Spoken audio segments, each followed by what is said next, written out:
All-Star Toyota presents Off the Bench with Jacob Hester and Matt Flynn. Hands to Hester, and Hester, yep, got it, 5 out of 5. From carrying each other to a natty to carrying each other on the air. Flynn is back to throw from the end zone. Boom! Live from the Mercedes-Benz of Baton Rouge studio. It's Off the Bench.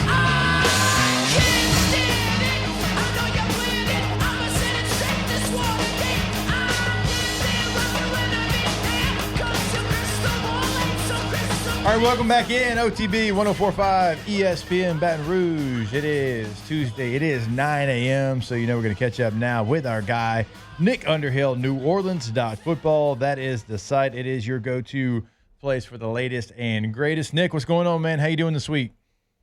Hey, doing great. How you guys doing? We're in that off-season mode where we're like, you know what? Maybe they're not going to be that bad. I don't know. They're young. Playoff team. Maybe they don't know any better. They got a young head coach. He's worked with a lot of different quarterbacks, a lot of different skill sets. They've all been really good. That's where we're at in the offseason, Nick. Yeah, I mean, I think that's the kind of the cycle that it goes through every year. But I'm holding steady at 5 until we see something. I just can't get there yet. But I find myself leaning more into the optimism that what happened. You start to look at all the faults along there. Like, well, maybe they'll fix this, maybe they'll fix that. But there's a lot of fixing that's got to get done here. Wait, Nick, you're sticking with 5, like 5 wins, or like 5 on a scale of 10 of like your excitement? 5 wins. My excitement though is like I'm at like a 9, man. Like okay. I just kind of want to find out like what they're going to be. I find the team to be way more interesting than it was in previous seasons. I think. You know, it's that kind of the unwrap box under the Christmas tree. You know, like it's just you're just looking at it. It could be anything, and maybe Tyler Shuck's good. Maybe there's some upside here. It hasn't disappointed you yet. There's just nothing really to be super negative about. You've never seen the coach make a bad decision before, so like my interest level is just kind of is through the roof. And I think they could win 5 games, and it would be way more fun than 5 with Derek Carr, I think. It's just kind of, you're at the start of something instead of trying to, like, hang on to something at the end. And look, and even if they suck, like, all these guys that were just at the Manning camp, like, all of them are on the table now. Like, if Shuck's not good, like, all those guys become possibilities. So I think even in, like, the extreme disappointment, like, it's just like, well, all right, well, I'm going to watch Clemson on Saturday and imagine what it's going to look like on Sunday. And I think that's kind of exciting, too. So you've been there, obviously, pretty much day in, day out over the last couple of years. What does it look like now compared to what it looked like last year or maybe the last few years with Dennis Allen as the head coach? Does it have a different feel? Does it have a better feel? Is it more organized? Is it more fun? Like, what are the vibes now compared to what they have been? I think last year was actually kind of similar to this year. And I mean, I think the players kind of go through the same thing too. Like last year it was, new offensive staff. The year before it was, I think still kind of like that continuation of frustration because, Carmichael was coming off the bad season. They tried to replace him. They couldn't. He comes back. And that season kind of felt stuck. And I don't know that there was like the hope and positivity. But last year around this time, I feel like it kind of felt the same way. They were all excited about that staff. They thought it was going to turn around. They thought things were going to be a lot better. And, for 2 weeks it was. And then, all of a sudden wasn't. But it's interesting, though, because, like, I don't know, like, the veteran players kind of seem like maybe they've been through too much. So, like, there's more of a guarded optimism than sort of just, like, full on drinking the Kool-Aid type of optimism. I think there's a little bit of skepticism about like, all right, well, look, like I'm going to do what I can do, but they got to, the organization has to show me kind of what they have, going on. And I get it. Like, I feel like even from my point of view, I've went through the same process and become a little bit jaded and you're kind of more like, man, like I fell into this trap before. I'm not going to do it again. So I think there's a little bit of that feeling in there too, but I think in general, people are excited and curious and they like the vision of the offense. There's a lot of that, but yeah, I don't know that it's like full on Kool-Aid drinking at this point. I think there's a little bit of, show and prove. Wait, I thought you told me Kool-Aid was going to be better this year. A lot of cards. We'll see. Thank you. So Nick, kind of like piggybacking on that a little bit. So I'm watching the news the last couple of days, and it seems like the Steelers have been in the headlines all offseason. They've made so many moves. They just had a big blockbuster trade yesterday with Minka Fitzpatrick and Jalen Ramsey, and it just got me thinking about the Saints. Like, I didn't hear hardly any splashes this year in offseason, whether it's free agent signings, trades, and there's a little bit here and there, but no big splashes on trying to like instantly improve a team overnight. So is that because of the season last year where they kind of were? Was it a new coach situation, or is that just veterans in the NFL thinking it is not a desirable place for me at this time?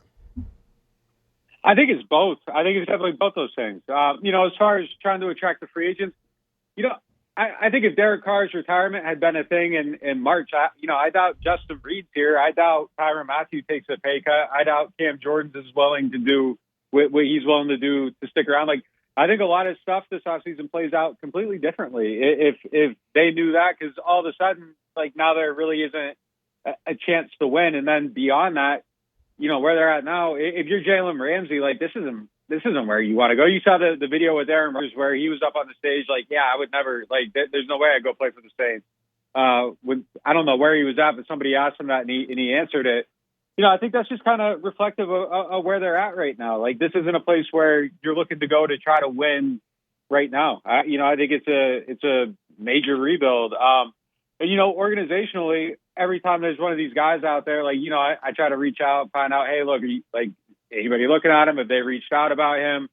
And, universally, the answer's been, like, no. There was a report yesterday about Gilmore. I checked up on that. The answer was no, like, they're not looking at him.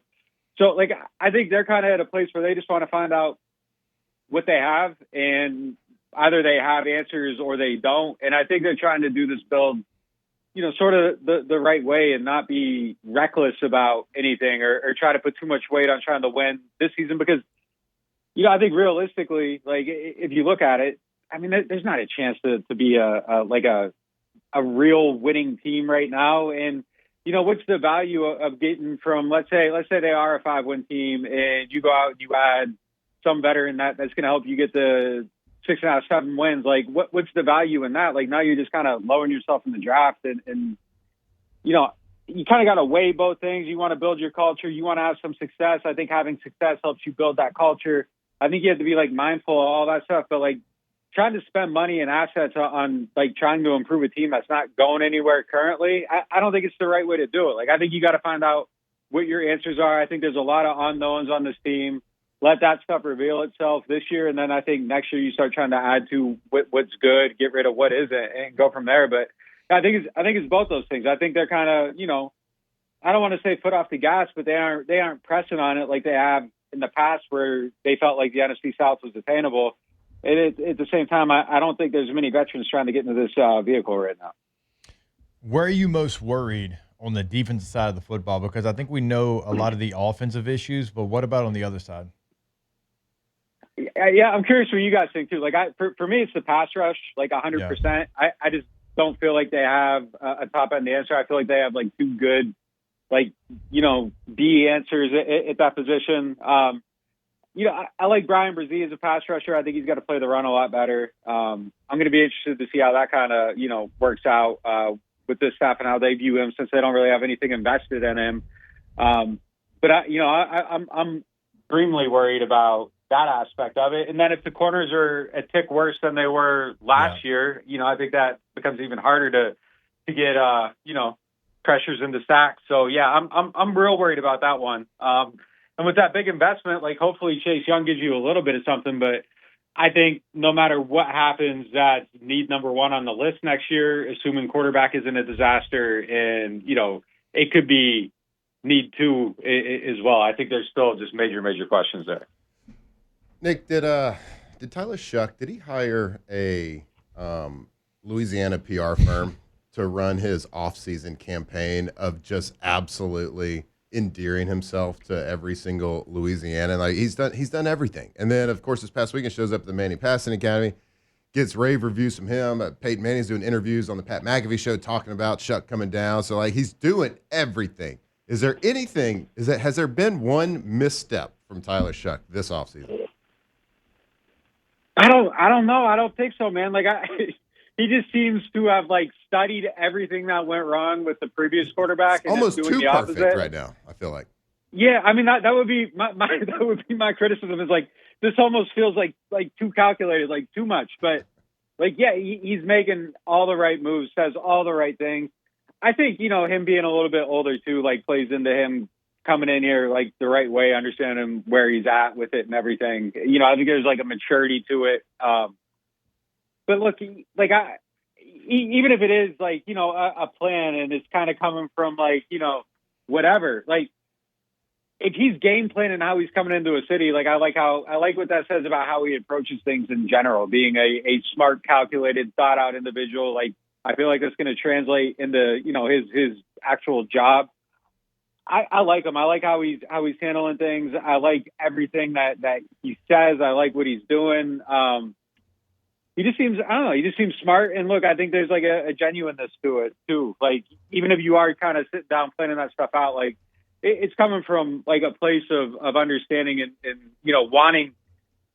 I mean, you guys know how it is here, man. Like wanting to be part of the community and all that stuff. Like it actually like matters probably more than it maybe, it should, but it's part of it. And it's part of how people, react to you and accept you and all that stuff. And he just seems to get it. And, yeah, I mean, it almost is a little too perfect, but, it's better than kind of what the opposite was. And look, from my perch, I like it that people like the quarterback, because then when we talk about him, it can just be about the football and it's not about, what he puts in his Chipotle bowl or any of this other stuff. Like, it's just you're kind of evaluating it on that level and not like through this like the veneer of hate. And I think it makes it a little bit easier to talk about like what's actually happening on the football field. Who are you referring to? Yeah, I don't know what you're talking about. Catching up with our guy, Nick Underhill, NewOrleans.football is the site. Nick, there's going to be, going back to the defense, there's a lot of mid-round selections there that I don't really know what their role's going to be. We can go Danny Stutzman, who you took in the 4th round, Riley, who you took in the 4th round, Sanker, who you took in the 3rd round. I mean, there was, Diggs in the 7th round off the top of my head. So there was a lot of investment in the draft on that side of the ball. Now, we haven't heard a lot, and some of that's because you got a quarterback competition. Some of it's because your 1st-round pick, your 2nd-round pick, obviously main positions being left tackle and quarterback. Any of those guys, did they pop maybe in these early camps? Do you think there's going to be a starting role for any of those mid-round defensive selections? Stutzman definitely popped for sure. I mean, his range and just like those 7-on-7s was kind of crazy. Like he broke up one pass that was probably like, I don't know, man. It was probably like 20-some yards down the field on the sideline. Like just showed really, really good range. Moved around, popped. Just one of them guys that you consistently notice.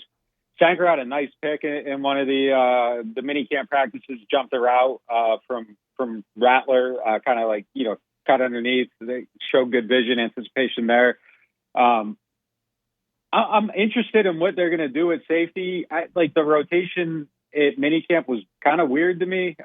They had Justin Reed and Jordan Howden out there with the first team defense. I don't know what that was about. I don't know what it means. I don't know if it's just, Tyron wasn't out there for OTA, so maybe they were bringing him along slowly. I don't know. And as far as Riley, like he just started getting out to practice in minicamp. Like he had some type of procedure, I believe on his like leg. I don't know exactly what it was. Wasn't out there in OTAs, was starting to get his legs under him there. I think the door is wide open for him to compete for one of them outside corner spots for sure. I think him against Ike Adams probably going to be one of them battles that play out throughout camp. But I think all of them have a chance to get out there. Stutzman's probably a little bit more blocked than the other guys. But I think there's going to be some opportunity for sure. Nick, it's July 1st, man. It is training camp month. So happy July. We got July 4th coming. So before we get to training camp, let me know what you got planned this July 4th. You got any big plans, fireworks, cooking out? What we got? I really got nothing, man. I don't know. Like we were going to go on a trip. It kind of got canceled by some light stuff. So kind of just like piecing it together right now. But probably just hanging out, man. Like, I don't know. I haven't put it together yet. The plan was to be at Wrigley Field on July 4th, but that's been sidetracked a little bit. So I don't know, putting it together. Gotta find some fireworks. Yeah. Got to. Yeah. Were you going to go hang out with T-Bob? Was that the plans for the 4th? No, but I might actually have some baseball tickets to send him. So if they don't sell on SeatGeek, he might find himself a little come up. If they are free, they are T. So he will certainly take those free tickets. Nick, you're the man. We appreciate you joining us every single week. It is getting closer and closer. Cannot wait to start talking about Saints and training camp. We appreciate the time as always, sir. Yeah, take it easy, guys. There we go. We're getting excited. I am. We're doing our best to get ready and become big Saints fans right now. I said we earlier talking about the Saints. We had some good energy. We technically both did wear that uniform. Yeah. We had a lot of good energy. That was our last uniform we both wore. And then, like, the Saints insider, Nick Underhill, comes on and says, yeah, 5 wins. Oh, boy. I got, like, in my brain, like, in between those last couple segments, I was like, man, I think we could get 8, 9, maybe 10. Let's go.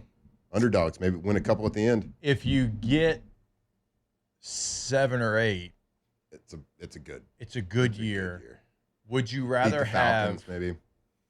Always. Would you rather have a 9-win season and be in the conversation, maybe fall short of the playoffs, or would you rather just say Leroy Jenkins and just have like 2 wins and get the number 1 pick? No, I'd rather be in the conversation. Me too. For sure. Oh, me 100%. too. I don't know. I mean, especially now that you got your quarterback. I know the quarterback class is elite. At least we think it's going to be next year. But, man, I don't know that I could sit there for a 2-win season. Yeah, I know. No, I'd much rather be, especially since you drafted Shuck this past year. I really hope that Rattler goes in there and wins the job so Shuck can sit a little bit, proves himself, pops off, plays well, and then improves his trade value for the Saints potentially with then Shuck going. Yeah. If you don't give a damn, he don't give a shuck. More OTB when we come back. More of those coming up. Off the bench. You got to be careful Careful of what? with Chuck's last name.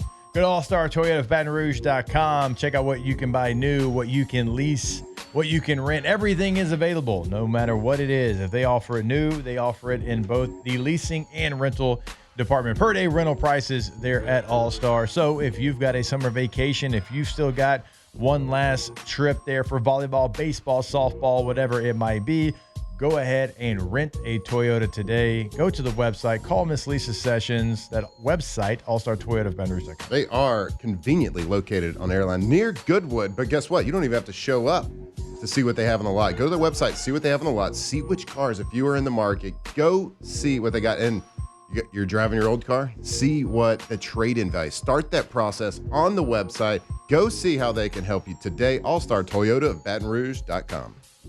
Two things in life that make it worth living is guitars that tune good and firm, feeling women. Now, I don't need my name in the marquee lights. I got my song and I got you with me tonight. 2007 champs, purple and gold to the core. This is Off the Bench with Hester and Flynn. Baton Rouge's go-to for all things Louisiana sports. Waylon and Willie and the boys. This successful life we're living got us feuding like the Hatfields and McCoys. All right, welcome back in OTB. So my afternoon co-host is EJ Manuel, and EJ also is a regular on Get Up on ESPN. And he sent me a text this morning because he was on there, and Finebaum was on there as well. And he asked if I saw it, and I was like, "No, man, we don't have it in studio. Like, what was it?" He sends it to me. Finebaum said Arch Manning is the best college football quarterback we have seen since Tim Tebow. We haven't seen it. Wait, can you say it again? I wasn't. Wow. Sorry. This is Paul Finebaum. Paul Finebaum said that Finebaum. Arch Manning is the best college quarterback we've seen since Tim Tebow. That's We've had That feels like lot rage of bait. we've had a lot of quarterbacks that have been better than Tim Tebow, in my opinion, overall, as a thrower and a runner. But like we're just skipping over Cam, Burrow, Baker, whoever. Let me come to his. Hurts. I'll come to his defense real quick because I haven't seen it. We hadn't heard it. Nobody here has. So I'm going to assume. I'm going to make this assumption that he was talking about as far as hype coming in. Like he's the best college football as far as like all the hype and everything. The build up leading up because the Tim Tebow build up was really big. It was huge. I don't know if you remember that. I was supposed to host him at LSU. I passed him off. I passed him off to Luke Sanders. Well, glad he didn't come. Me too. Yep. But You'd try to take my so I'm going to carries assume away that from him. Finebaum, but if like he would be out of his mind if after the limited playing time he would say like the best quarterback since Tim Tebow in college football. He has to mean the best like build up, The most hype. the most maybe prepared to play. I don't know, but I'm just going to come to his defense there without knowing this situation at all because he's been doing this a long See time. if you can find the audio. Let's see call if him. you can find the clip. I'm not calling Paul. Let's call him. Why not? Say Paul. Say Let's fella. go. I'm sure he can zoom He in. ain't played nobody, Paul. They ain't played nobody. I Y'all will don't be know. shocked to hear this. High school me would go home every day. Oh, After, gross. after an Alabama I just loss. know he called Just in. listen. After an Alabama loss, I would go home, turn on the Paul Finebaum show, and just laugh at the hysteria. I enjoyed it so much. Paul's been doing this for a long time. He's an OG in the game. But if you host a Paul Finebaum show, a lot of solo shows are very difficult. Yeah. Like what our boy J.D. Piquel does, what Josh Pate does. That's not easy. We've certainly all done solo. Like, Taylor, you're doing it right now. You're doing it for Scone. I would never do it. You'll get comfortable enough where you do. But like for his show, he's basically like open monologue, next segment, caller. Let her rip. We got Gail down in Mobile. Let her rip. We got Franklin up in Montgomery. Let him rip. Pop off, Franklin. Pop off. Not a bad. I don't even think it's like. It's just really like for Arch, he's tried to. I can appreciate. He has literally tried. I think, from my view, tried to do everything the right way. It seems like he. It seems He's not in. Like there's guys that invite this. No, like there's some guys. Like I think Tim enjoyed the hype of Tebow Mania and all that. Mm-hmm. Arch has felt like he's been like, man, can I just hang out with my friends, do college stuff, and go play some ball? Yeah, I mean, it's certainly not like he's not enjoying the hype because everything is on his shoulders now. So people think that, man, it's a no-win situation. There's so much hype.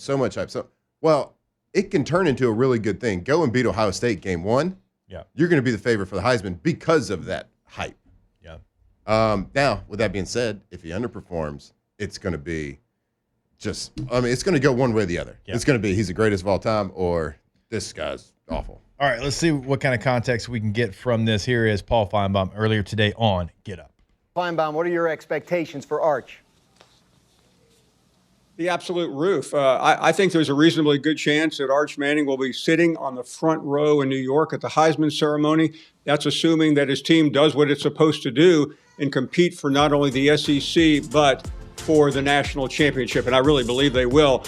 I think Steve Sarkisian, who's one of the most amazing play callers I've ever seen, made a critical mistake late in the year. He was way too loyal to Quinn Ewers, who was banged up and was really ineffective. Had Arch Manning been instituted in the second half of that game, like Nick Saban did a couple of years ago with Tagovailoa, I think there's a reasonably good chance that Texas would have beaten Ohio State and won the national championship. They're very capable of doing it again this year. I believe also that Arch Manning is the best college football quarterback we have seen since Tim Tebow entered the scene in 2006. You tried. I tried. You tried to give him the benefit Paul, of the doubt. I tried, He dude. kind of did say his expectation was that, so it's kind of a Well, little yeah, bit because of like what you Taylor said, we don't have That's what anything I'm to saying. go Like, off of. It kind of is a Like little bit his of games what that you he's said, played Matt. is UL Monroe, UTSA, and Mississippi State. He led up to his statement by saying the expectations. Yes. But then he's like, I believe that he will kinda be. did Then he get said, I on- will. he I do did believe kinda, he yeah. is the best I'm college. also what trying did, to. what did Quinn Ewers do to all these people? What did Quinn Seriously. do? We were Like- talking about that after the show Quinn the other Ewers- day. He led his team to Where- back-to-back semifinal Right. appearances. But we were kind of talking about that the other What are we day, doing? where Aaron Murray, he came on the show Yeah, and Steve he Spurrier was did talking it, yeah. about like, well, what do you think? Like, how is somebody like Arch so highly rated when he sat behind a 7th round pick? And it's like, okay, well, I don't think that should have happened in the first place. And like you said, he took Texas from being like nothing, Mediocre. mediocre to, like you said, taking them to the playoffs and leading their team to not to the national I mean, to a championship, but semifinal the- 2 different yeah, times. Yeah, like, I don't know that's- what. Yeah, the whole 7th round pick take is. I mean, you got to have a take. Like you got to Yeah. say something. Well, right? look, I Yeah, mean, the like- quarterback that bad Finebaum's take. It's a talking bad about, take. like, who throws the football better, like Quinn Ewers or Tim Tebow? Yeah. Right. Like, so I mean, it's just wild to disrespect. I mean, you could Quinn arguably Ewers say in this that conversation. that Quinn Ewers fell because Arch was there and there was so much pressure to put him in. There's all these different things, and Yeah. maybe the pressure got to Ewers at some point. But like you said, back-to-back semifinal appearances Yeah. for the guy. Make every throw in the book. Yeah, he kind of disappeared in a couple of games here and there, but like it happens. Happens to everybody. Yeah. I talked about this a little bit yesterday. Like when Arch was coming out of high school, I thought he got unnecessary hate. A lot of people were like, Arch Manning's a 5-star because of his name. And I'm like, I think Arch has a shot to be a really good quarterback. It has completely flipped. And like people put so much expectation on him, and he really hasn't done anything. Like I understand he's good. I understand that Steve Sarkisian made Mac Jones look like a Heisman Trophy finalist. Like we've seen how that's worked out since then. Like I get all of that. But Texas lost their top 3 receivers from a year ago.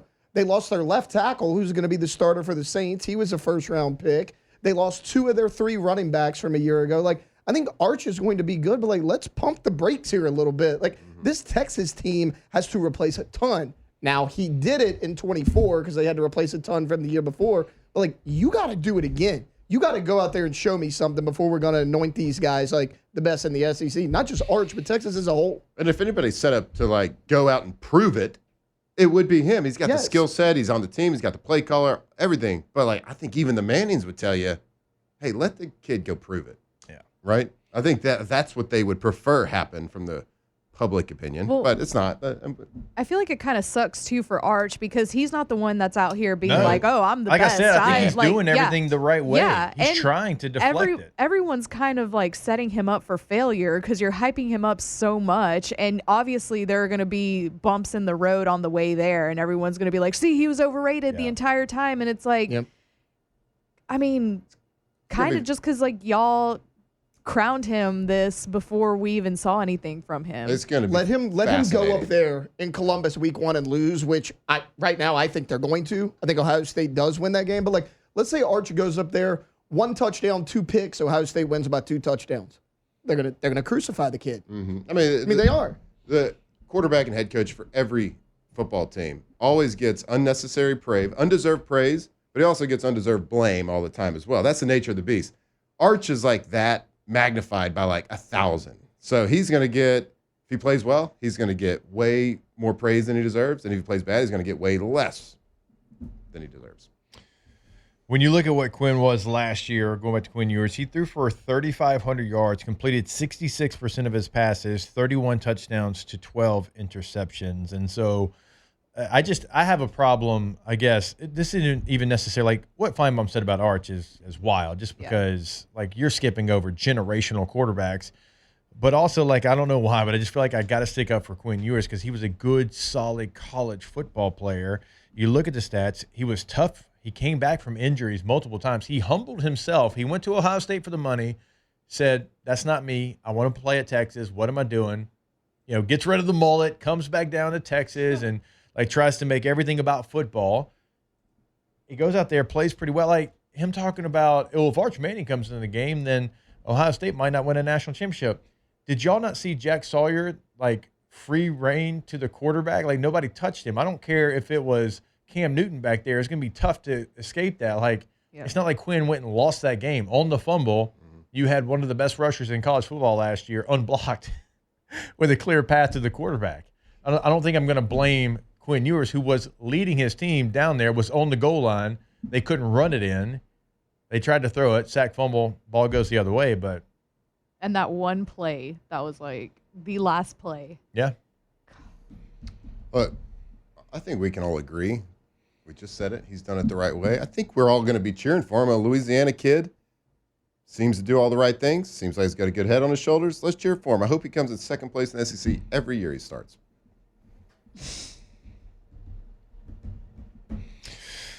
Bilbo asks, how many college junior quarterbacks have entered a season as a Heisman favorite with less than 1,000 passing yards before Arch? I was shocked. Heisman favorite? I was shocked that he was the Heisman favorite when I looked it up this morning.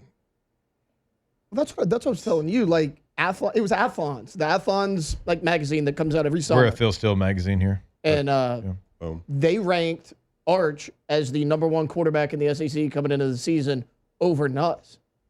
Like, the guy's played I bet if you added up the quarters he's played, he's probably played 5 to 6 games. I would say the only person that would fall into this category is Tua Tagovailoa.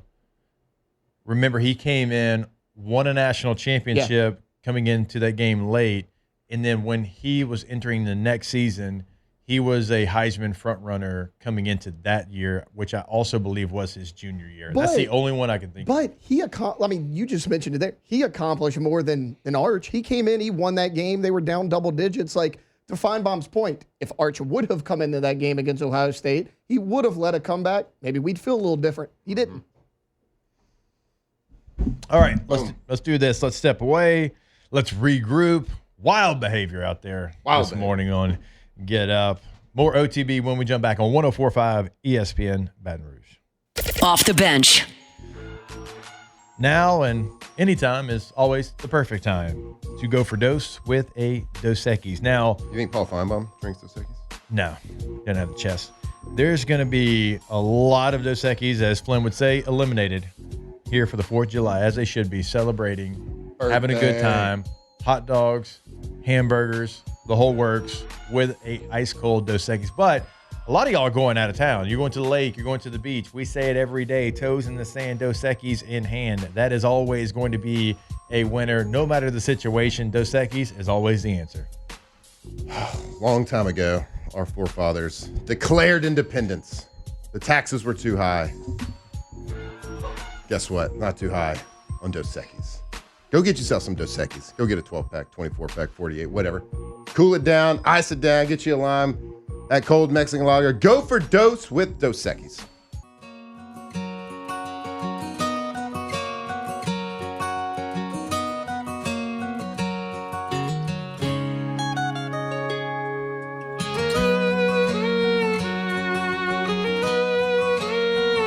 ...2007 champs, purple and gold to the core.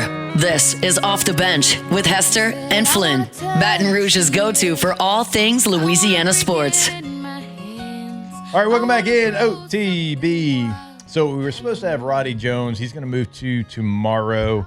He had something pop up last minute, and it is Tuesday. We had 4 guests, and so kind of replacing OTB Mailbag, but since we got 15 minutes left in the show, 2 segments, let's go ahead and do 2 segments of OTB Mailbag. Special delivery! I have this special delivery for Off the Bench. And look, it is marked most urgent. We'll be writing to you. The internet. What the is the internet?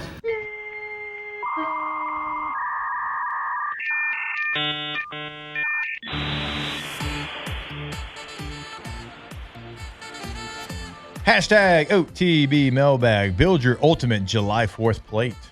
Ooh. I'm going Glizzy 100%. Yeah, for sure. Like, no questions asked. What do you... Potato salad. Potato salad for sure. Mustard base or mayonnaise base?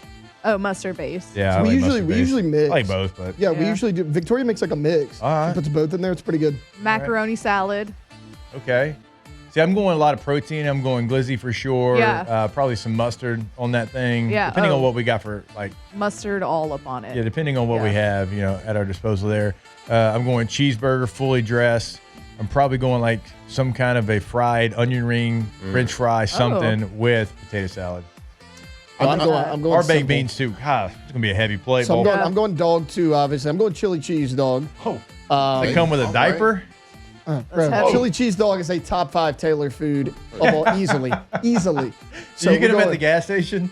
No, but I would. If I wanted one bad enough, I would. There's no I'll doubt. tell you what. Dude, a 7-Eleven chili dog is fire. There ain't a Like, I person- don't know if y'all have ever had one, but they are fire. It's a gut bomb, but I appreciate it. There ain't a person in Walker, Louisiana that's bought more foot-long chili cheese conies from Sonic than your boy right here. I guaranteed it. Let's go. Guarantee it. Let's go. So we're going chili cheese hot dog, Mm-hmm. fully dressed cheeseburger like Jake did, fries, ketchup with a side of cheese to dip the fries in. Boom, there we go. I like it. I like it. I'm definitely going hot dog, but I'm not going with it on my plate because a proper hot dog off the grill is consumed straight off the grill, bun in hand. Yeah. You just put it on your hand. Yeah. Mustard, maybe little like finely diced onions. Onions? Yeah. Finely diced Oh, onions. yeah. I Onion. like, Little don't give me the relish. thick stuff. I don't want the thick onions. I want the finely Yeah. diced onions. Little And then dill. put on my plate, baby back ribs all day with like a vinegar barbecue sauce. Okay. I like a potato salad made with Oh, you mustard, like the fancy, huh? mustard base. Oh yeah, I am a little fancy. Yeah, okay. And I love a good cheeseburger. But like my sides, like keep it simple, like a little like fun pack of Cheetos. Yeah. Man, nothing beats it. I'm going glizzy with mustard, a little bit onion like you, and dill relish. Yeah, I'll go with that. Oh, And then Go some dill relish some on there. pork Bo. ribs. wait. Does anything hit like some grilled sausage sliced with some toothpick appetizer with a little barbecue sauce and mustard? Oh, yeah. Oh, mustard. So true. Yeah. Mustard, a little barbecue Yeah. sauce. Man. Throw a bunch of like a little bottle of toothpicks out there. Yeah. Come on. We Little call those potato Tic salad, Tacs.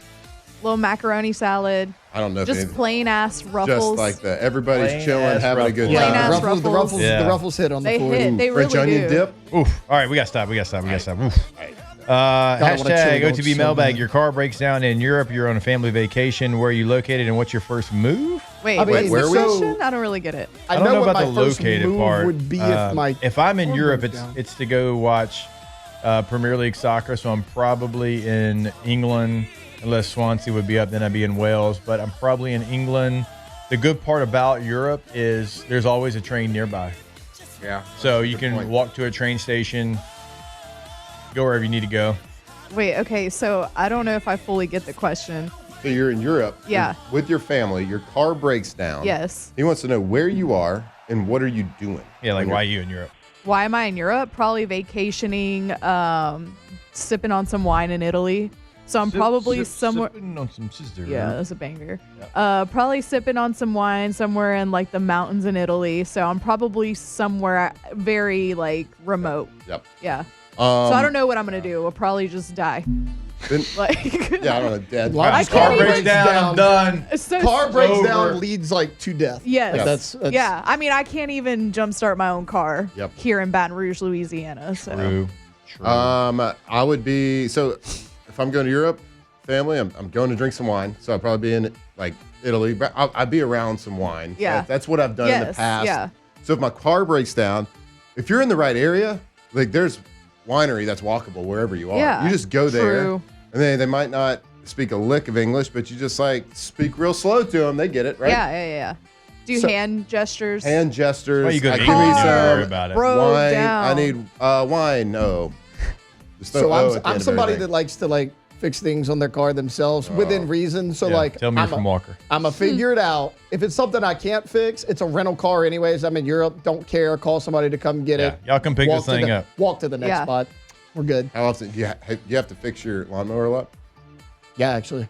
He Yes, likes I to do. fix his lawn. So I got two. baby, it broke down. So I got Come two. I actually have two lawnmowers, and one of them's broken right now. Victoria, it's got a little rattle. I got to get under the hood. Sorry, that's a little Tony Romo. What's your 4th of July playlist? Lee Greenwood. Toby Keith for me. I mean, Mine's you Lee gotta Greenwood. have 4th of July by Soundgarden on there. Like, you have And to. I'm proud to be an American. that's it. I mean- where at least I know I'm free. Y'all have already hit all the bangers. Yeah. Party in the USA, Miley Cyrus. Yes. Yeah, Obviously. I mean, it's on there, yeah. Obviously, it's on the playlist. The song. Feels like you got to have some Tom Petty in there. Living in America. Apollo Creed's theme music? Yeah. Okay. Yeah. All right. Like that. Hashtag OTB Mailbag, 4th of July soda, Coke or Pepsi? Dr. Pepper. I say Pepsi. Dr. What? Pepper. I've been on Pepsi Zero Really? lately. Ooh, it is hitting. I'm cringing. Hold on a Pepsi second. Zero is Hold on. hitting. What? Yeah, I know. What? It's Man, like, I like Diet Coke. I like Coke Zero. Has anybody ever met a Pepsi person? no. Like the preferred I've Pepsi? never, no. Like that's never. not a serial killer. No. No. Actually, no. No. What? This is Pepsi- crazy. Like, y'all telling me like a good Diet Pepsi from Taco Bell when you're at Bro. 2 a.m. No. and If I'm Elbow at deep in Taco the Bell, bag. if I'm at Taco Bell, I'll get it because they only have Pepsi products. I don't think I'm ever going to go Pepsi No, over Coke. I'm I didn't getting say I a was mountain. ever, but I mean, I Baja enjoy The question was Pepsi. asked basically Coke or Pepsi, and you, with a With Pepsi? straight face, immediately said Pepsi. I said I've been on Pepsi Zero lately. No, Like you said This is Pepsi. crazy. You my said drink, Pepsi. my drink of choice when I go to Try it. restaurants is Coke Zero. This show just got wild. I'm going Dr. Pepper all the way anyway. Right, Esther so, boys. Dr. Pepper with a light beer. I got to do both on 4th of July. yeah. I mean, Dos Equis, you mean? I don't even know where I am right now. I'm so rattled. Yeah. I'm going Really? Diet Coke. Diet Coke's, yeah, Diet And Coke. didn't know you're a big Coke Powerade guy. Bro, I don't think I've ever met a Pepsi person. This is Right causing now. like a riff right now. Our relationship can get through a lot. I like both. Is that weird? You said Pepsi. I prefer Mountain Dew Code Red over the original Mountain Dew Oh, when that I ain't was a growing hot up. take Code at Red. all. Code Mountain Dew Red Code is- Red's the best one they've made. Yeah. I don't know. Baja Blast is pretty great, but Has anybody gone back and had a red cream soda recently? no. Probably my dad. Oh my he loved God. Big Red. So I love have Big I got Red. one- You can't good. find Big Red anywhere I here. got one at Buc-ee's in Mississippi like Yeah? 2 weeks ago. Yeah, out of their machine. So we got some at the house, I can't remember. Someone brought some over, and my wife and I were like, oh my God, yeah. And so it's one of those things I haven't had since I was probably in 6th grade or something. I was like, oh my God, what a familiar flavor this is, and it's delicious. Makes you feel All right, we're going to take a break. We're still going to do more of this. We're going to get to your questions, a little OTB mailbag / Ask the Bench to close out this Tuesday show. Off the bench. All right, go to trashrangers.com. Trashrangers.com is the website if you want to sign up for a commercial residential service. If you want a roll-off dumpster, always remember 3 different sizes to choose from. So you get in contact with them, say, hey, here's what I've got going on. Here's my project at our home, at our business, whatever it might be. That's what T-Bob did when he was leaving town. He called him, like, hey, I got a lot of stuff. I need to get rid of it. Well, it turns out they need to come out a couple different times because he didn't know how much stuff he had, but they were always there, right on the spot. Trashrangers.com. residential, business, industrial, whatever it is. If you're moving, and everybody knows you got so much junk, you got to throw it away. Give them a call. They can tell you based on the size of your project what size roll-off dumpster you need. Oh, not to mention they can call you every single week, tell you and remind you to take your trash out. Call them today. See what they can do. Those big red dumpsters, big red trash cans. Trashrangers.com.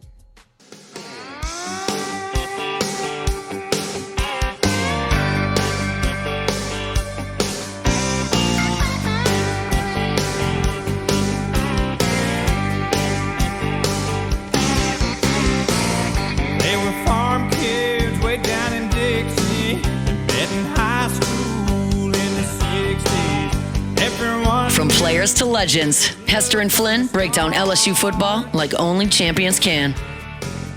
One July in the midnight hour, he climbed up on the water tower, stood on the rail and painted a 10-foot heart.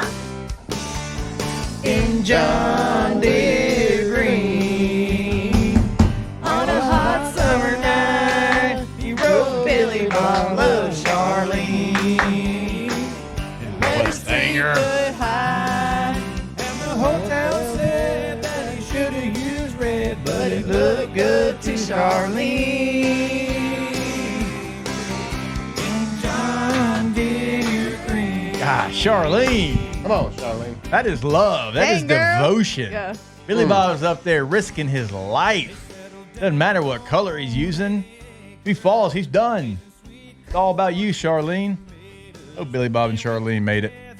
I'm sure they did. That's real love right there. That is real love. You climb to a water tower, you making it. Yeah, for sure. Chivalry ain't dead. In a with him. small town, the water tower is like the point of focus. Literally. It's like where you tell everybody where everything is. You know the water tower's at up there? Up on 76? Yeah, you take a right once you get to 70. Yeah, that's it. Our water tower's tall as hell, so I can't imagine theirs. I used to think a witch lived on the top of the Round Rock Water Tower because there's a red light, and my aunt told me that a witch lived up there, so I was so nice of her. scared. Yeah.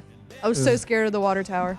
So what was the red light in your mind? Like her Her little house. Her little house. Yeah. little tiny little witch. Well, I mean, she's a witch. I'm sure she can shrink. Whatever, yeah. Yeah. Whatever size she wants to be. Smart. Yeah. I was a really big Wizard of Oz fan, like watched it every night. So I was so scared of witches. Every night.